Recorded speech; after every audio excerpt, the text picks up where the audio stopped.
Oh,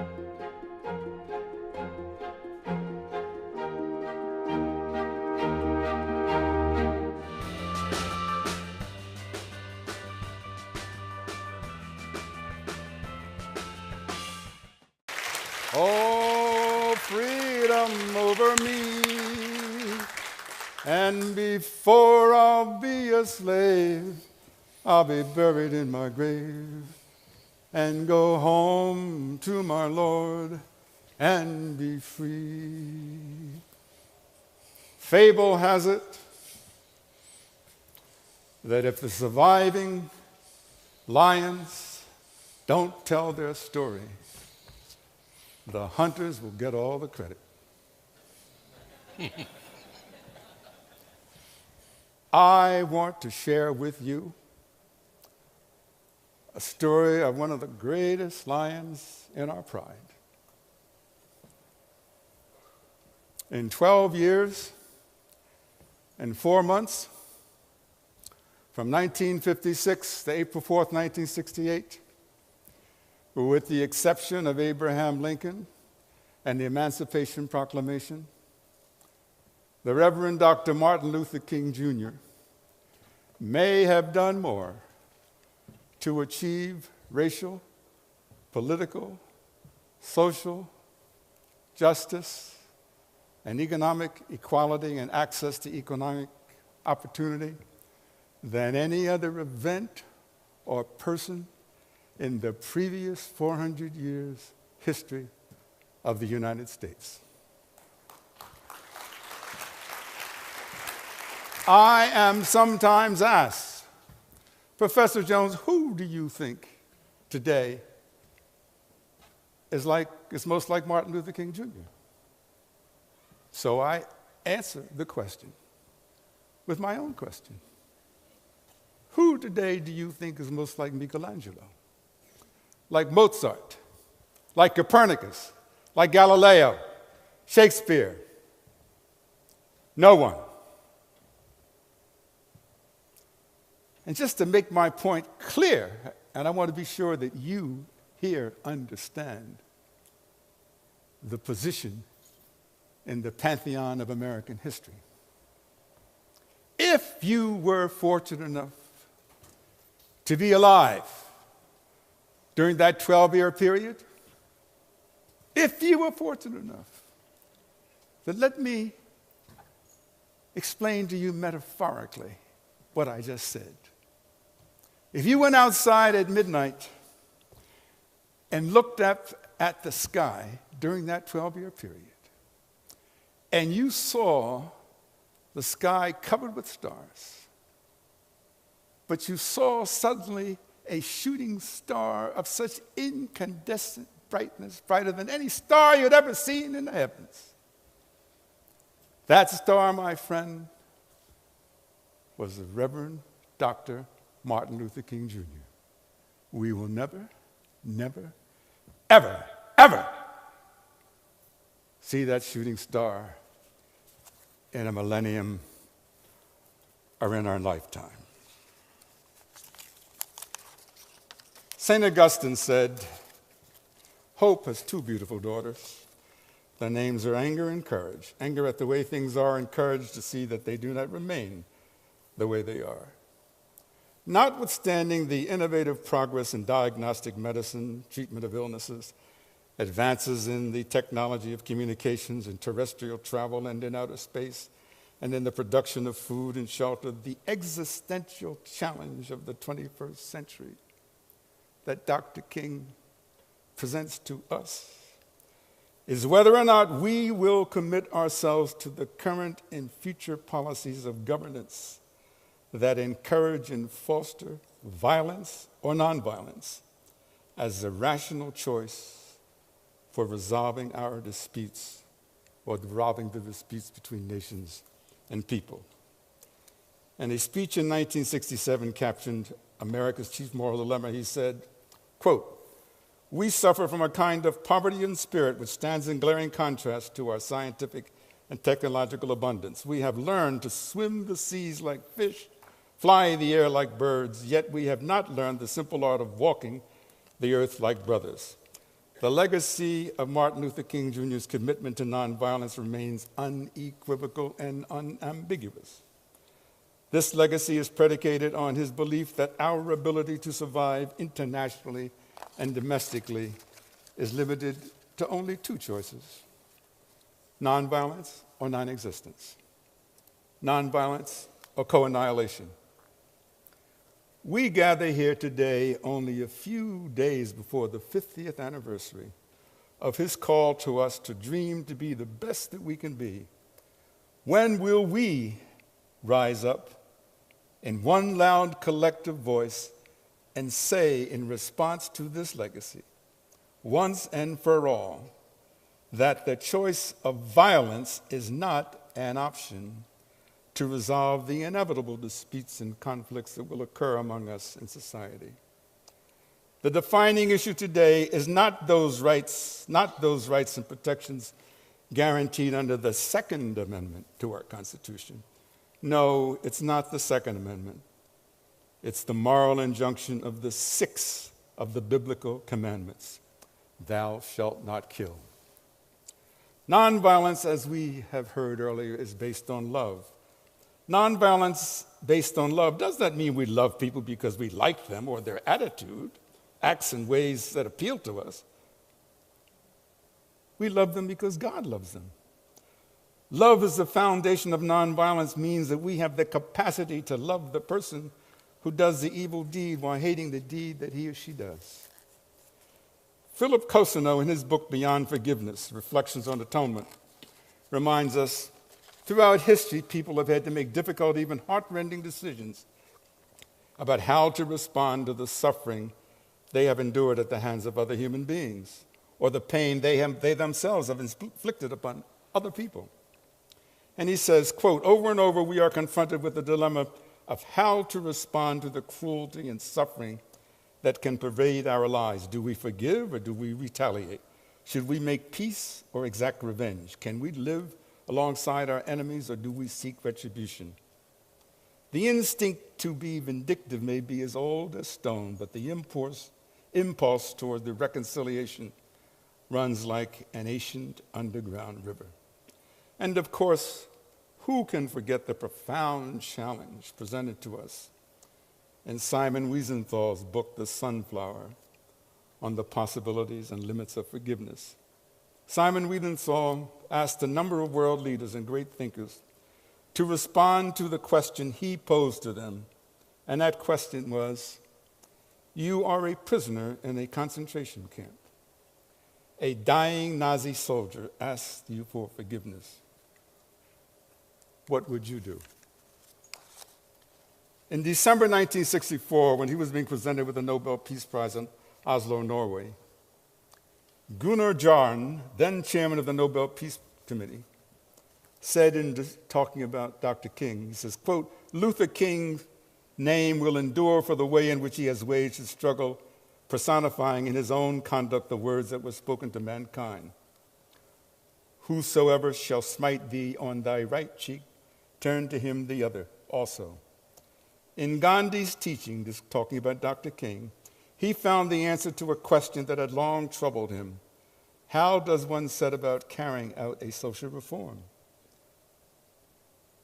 I found, he says, quoting Dr. King, that in the nonviolence resistance philosophy of Gandhi, the only morally and practically sound method open to oppressed people in their struggle for freedom is nonviolence. If we assume that mankind has a right to survive, then we must find an alternative to war and destruction. In describing Dr. King, Gunnar Jarn continued, quote, he is the first person in the Western world to have shown us that a struggle can be waged without violence. He is the first to make the message of brotherly love a reality in the course of his struggle, and he has brought his message to all men and all nations and all races. The specific challenge to conferences like this is that we who are gathered here, and who, by the way, as adults are trustees of our most precious asset, our children, We who are gathered here, the challenge is that we do not become inadvertently just another exercise in a long line of paralyses of analyses without developing a prescription for effective, immediate, and near-term pragmatic action for positive change to stop the violence.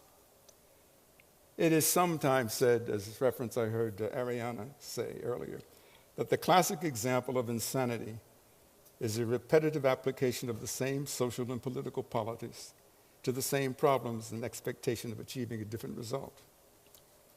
Our nation is awash in guns. There are more guns in America than people. This is the background canvas against which the disease of violence continues to spread largely unabated throughout many communities in our nation today. In too many instances, violence lies like molten lava beneath the surface of our society, just waiting to erupt. We can choose to be bystanders, cover our eyes and ears, or become proactive to meet the challenge that Dr. King's legacy commitment to nonviolence presents to us. Firearms are the leading cause of death in the United States. I listened carefully to the various presentations of scientists yesterday and yesterday evening. I thought to myself that I am truly blessed to be in the presence and hear the innovative thinking that would have pleased, for example, my own professor, Linus Pauling, my college chemistry professor, or the Nobel Prize winner, Professor Polycarp Kush, who was my professor of physics. Then it occurred to me that there really is the possibility that we can in fact meet the challenge arising from the legacy of Dr. Martin Luther King Jr. Violence is a contagious social disease. And now for the first time in the 21st century, thanks to my having been given the opportunity to look into this window that this extraordinary brother, Deepak Chopra, has opened to me, I now know that we have scientists who at least have the capacity to address and possibly develop a new paradigm, never before successfully implemented to stop the violence. If the studies of neuroscience can explore the outer frontiers of the brain, cognition, intellect, our psychic state, surely we can examine and develop a protocol that can address successfully the 24/7 ubiquitous disease of gun violence that's plaguing our nation. Last night, I also witnessed a scientist who got up from his chair and creatively danced to the music being presented. I implore you, I urge you to collectively respond to Dr. King's legacy by leading our nation in a dance to end nonviolence. There can be brains for nonviolence, not violence. There should be an application to promote nonviolence and not gun violence. I implore you, let's save our society before the end of civilization as we may know it in 2060. Since the mid-1970s, California, for example, prison population has grown by 75%, driven by the sentencing laws based on fear and ignorance and a lot of violent guns. The crime and the violence occurring in various cities and states throughout our nation. It occurs in communities that have names like Oakland, Richmond, San Francisco, San Jose, Stockton, and Compton, California, and nationwide cities like Philadelphia, Miami, New York, New Orleans. Many of these communities are adjacent or near the headquarters of major corporations and their chief executives like Oracle, Samsung, Facebook, Google, Cisco, Wells Fargo, Intel, Hewlett-Packard, Twitter, LinkedIn, everything, etc. Dr. King was a minority dreamer with a majority vision. He challenged us to be the best that we can be as a nation, to end the contradiction between the reality of how African Americans were treated for years in America and the promises and precepts enshrined in our Declaration of Independence and Constitution.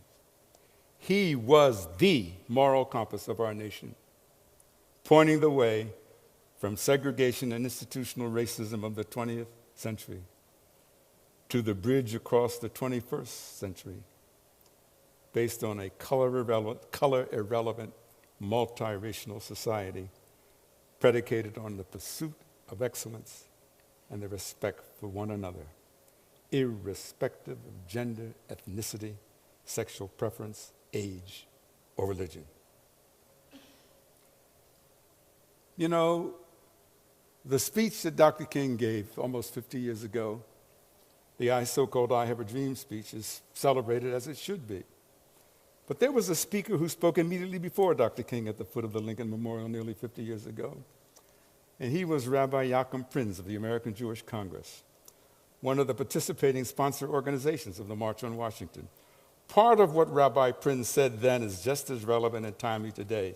He said, and I quote, "When I was a rabbi of the Jewish community in Berlin under the Hitler regime, I learned many things. The most important thing I learned under those tragic circumstances was that bigotry and hatred are not the most urgent problem. The most urgent, the most disgraceful, the most shameful, and the most tragic problem is silence. America must not become a nation of onlookers. America must not remain silent." During the end of the 20th century and the first decade of the 21st century, the debate has continued and does continue about the efficacy of nonviolence versus violence to bring about fundamental social and political change. In 2010 and 2011, two scholars, Erica Chenoweth and Maria J. Steffen, did an analysis of the success and failure of nonviolent movements versus those that were initiated and based on violence. In their book, Why Civil Resistance Works, The Strategic Logic of Nonviolence, Conflict, they examined 323 major nonviolent and violent cases from the year 900 to 2006. Movements seeking regime change, the expulsion of foreign occupiers, or succession. They found, based on their careful historical study, quote, that nonviolent resistance has been strategically superior to violent resistance during the 20th and the 21st centuries, from 50 to 70% of the time. They then asked the question, quote, what explains the success of nonviolent resistance campaigns relative to violent campaigns? The answer they found was, and I quote, that a critical course of the success of nonviolent resistance was mass participation, which can erode or remove a regime's main source of power when the participants represent diverse sectors of societies. For several years, I had the opportunity and privilege to serve as one of the principal advisors, a draft speechwriter for my beloved brother, Dr. Martin Luther King, Jr.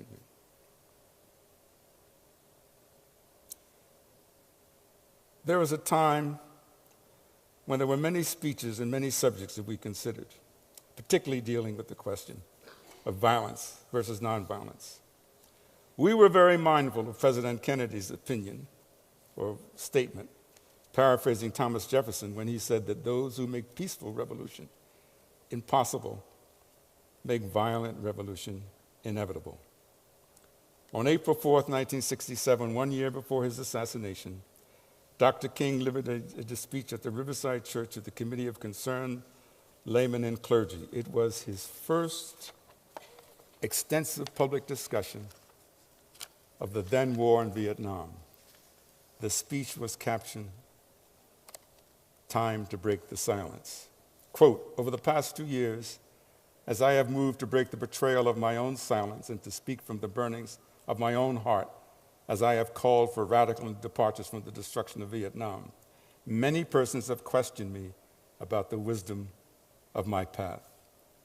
At the heart of their concerns is this query, is a query in which they ask me often loud and in letters, why are you speaking about war, Dr. King? Why are you joining the voices of dissent, etc.?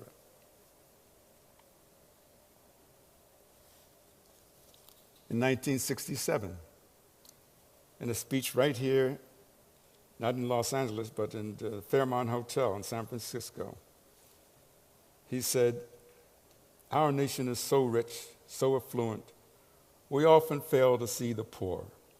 So many white people don't see the poor because they are busy getting to the suburbs, to the fresh air of the suburbs. They go into the city and work, and then they get on the expressway and go back home. They never see the poor Negro who is struggling, devoid of hope. There are some Negroes who don't see the poor either. There are some Negro members of the middle class who somehow sail the flotsam out of the muddy waters and move into the fresh flowing waters of the mainstream. They have forgotten the stench of the backwaters and the ghettos of our nation, and the least of these. We must be concerned about the least of these. Who are the least of these? They are the thousands and millions of people living on the outskirts of hope, who feel that life is a long and desolate corridor with no exit sign. Who are the least of these? They are the brothers and sisters who do not have wall-to-wall carpet, who must live with wall-to-wall rats and roaches. They are those men who walk the streets in search of jobs that do not exist. Who are the least of these? There are those who have given up because so many doors have been shut in their faces. They are those men who walk the streets in search of jobs, as I said, that do not exist. Who are the least of these? They are those men who have soon become embarrassed and humiliated because they can't support their families, because they can't feed their children and educate them. Out of humiliation, they often desert their families, and the long night of illegitimacy comes into being. Who are the least of these? They are the brothers and sisters who, out of agony and the harshness of their everyday life, try to escape through dope and alcoholism and through prostitution.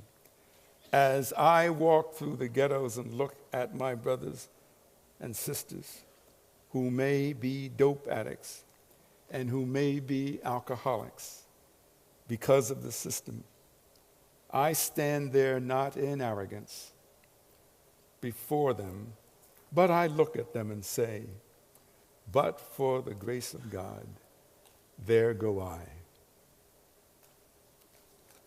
Deepak, providence and destiny has placed a great responsibility before you and those extraordinary minds that you have assembled in sages and scientists. I don't know of any other person or any other group of people in the nation today that has the capacity to develop that, as I said earlier in my remarks, that protocol, that looking into changing the consciousness, that looking into thinking how we change about things, what we do in relation to violence and nonviolence. I know of no better person, no organization or group who are better equipped to do this than you, my brother. And I know this. I know this may be, you may say, well, why is Professor Jones saying this to me? That's laying a heavy thing on my head. Well, I say it to you because you carry on the legacy of Gandhi. Martin King carried on the legacy of Gandhi, and I've tried to carry on the legacy of Dr. King. So let me say here, I've been blessed with the fortuitous accident of longevity. If Dr. King had been alive today, he would be 84. I'm 82. And so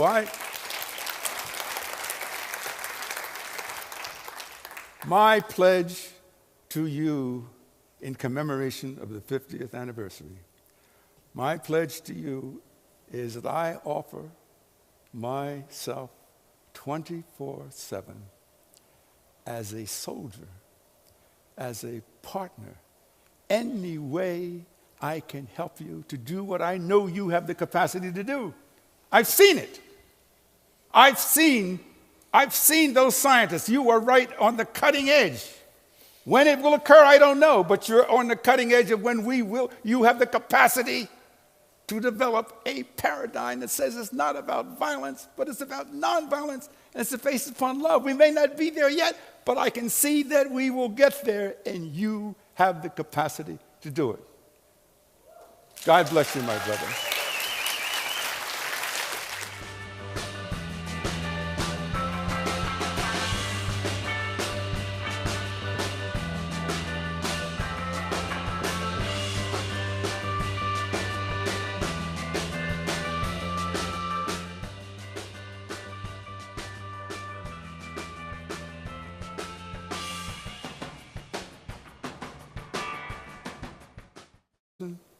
In the previous 400 years history of the United States.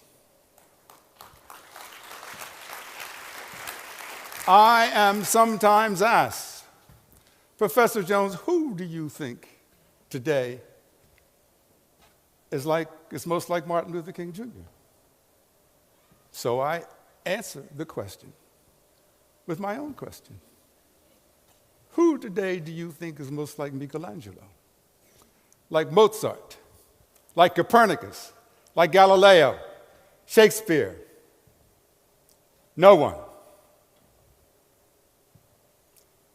And just to make my point clear, and I want to be sure that you here understand the position.